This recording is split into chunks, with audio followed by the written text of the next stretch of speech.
За бид нэр улс төрийн хувьд ардчилсан замыг эдийн засгийн хувьд нээлттэй зах зээлийн замыг гэж сонгоод одоо 30 гаруй жил явж байна. Уг нь энийг алхам тутамд жилээс жилд батжуулж бэхжүүлээд л явах ёстой байх. Одоо тэгээд нөгөө тал руу бол ингээд эргэлт туцалдгүй явцсан. Яг тэрний нэг жишээ одоо орж ирж байгаа яг энэ хэлэлцээрийн төсөл. Улам өрсөлдөөнгөө болгоё. Төрийн өмчт компанид монопол ирэх олгоё. Одоо юу одоо бүхий л одоо энд байж болох хувийн хвшлийн оролцоонд бүр өчөгөнч орон зайгүй болгочих гэдгийг л баталгаажуулсан нэг юм хэлэлцээрийн төслүүд ингээд орж ирж байна л да. Энэ яалтчгүй нэг ингээ харахаар энэ манай үндэсний аюулгүй байдлын үзэл баримтлагдаг ч гэсэн нийцэх эсхийг энэ хологдох хүмүүс нь ярилцж байгаа бох энэ.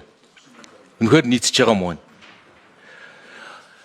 Засгийн газрын мөрийн хөтөлбөрт ч би нэг өгүүлбэрийг харж байна. Агаарын тээврийн либералчлалыг хэрэгжүүлж өрсөлдөөнийг дэмжинэ л гэсэн байна. Эрхчлөөдөд. Нөө либералчлал нь өрсөлдөөн дэмжинэ гэдэгт чинь энэ бодлого засгийн газрын бодлогод энэ нийцэх юм байна одоо жишээ нь. Тэгэхээр энэ асуудлуудаар үнэхээр ярилцах хэлэлцэх дахиж нэмж мэдээлэл авах юм шаардлагууд байна. Тийм учраас ардчилсан намын бүлгээс энэ онгоцны агаарын тээврийн түвшний асуудлаархын хэлэлцээрийн төсөлөөс ажлын 3 хоногийн завсрал авъя. 1000 оройн дараах завсрал руу хийх хүсье.